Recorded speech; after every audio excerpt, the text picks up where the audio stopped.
আসসালামু আলাইকুম রহমতুল্লাহ বরকাত। নিশ্চয়ই আপনারা জানেন, কেন্দ্র সরকার ওয়াকফ বিল 2024 সংশোধনের নামে মুসলিমদের ব্যক্তিগত ইসলামিক যে ওয়াকফে লিল্লাহ যে সম্পদ করা হয়েছে বা ওয়াকফ সম্পদ, সেটাকে হরণ করার যে ষড়যন্ত্র চলছে, এ নিয়ে পুরো দেশ জুড়ে প্রতিবাদ সভা এবং আন্দোলন হচ্ছে। আগামীকাল ফুরফুরা আহলে সুন্নাত ওয়াল জামাতের পক্ষ থেকে 8ই ডিসেম্বর রবিবার আগামীকাল উত্তর 24 পরগনা দেগঙ্গা থানা বেড়াচাপা চৌমাথাতে একটা প্রতিবাদ ও জনসভার ডাক দেওয়া হয়েছে।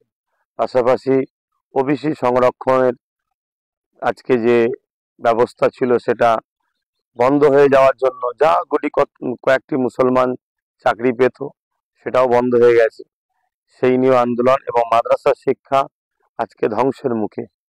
নিশ্চয়ই আপনারা জানেন, মাদ্রাসা শিক্ষাকে বড় চক্রান্ত করে মিটিয়ে দেওয়ার ষড়যন্ত্র চলছে। সেই মাদ্রাসা শিক্ষা বাঁচাবার স্বার্থে, ওবিসি সংরক্ষণ পুনর্বহাল করার স্বার্থে এবং ওয়াকফ সম্পত্তিকে বাঁচাবার স্বার্থে সংবিধান যে রাইট দিচ্ছে, সেই রাইটের উপরে কেন্দ্র সরকার যে হস্তক্ষেপ করছে, তার প্রতিবাদে আমাদের জনসভা কাল 2টোর সময় 8ই ডিসেম্বর রবিবার আগামীকাল দুপুর 2টোয় বেড়াচাপা চৌমাথায় আমার প্রত্যেকটা ভালোবাসার মানুষ এবং যারা ইনসাফ পরায়ণ মানুষ সবাইকে আসার জন্য আহ্বান জানাচ্ছি।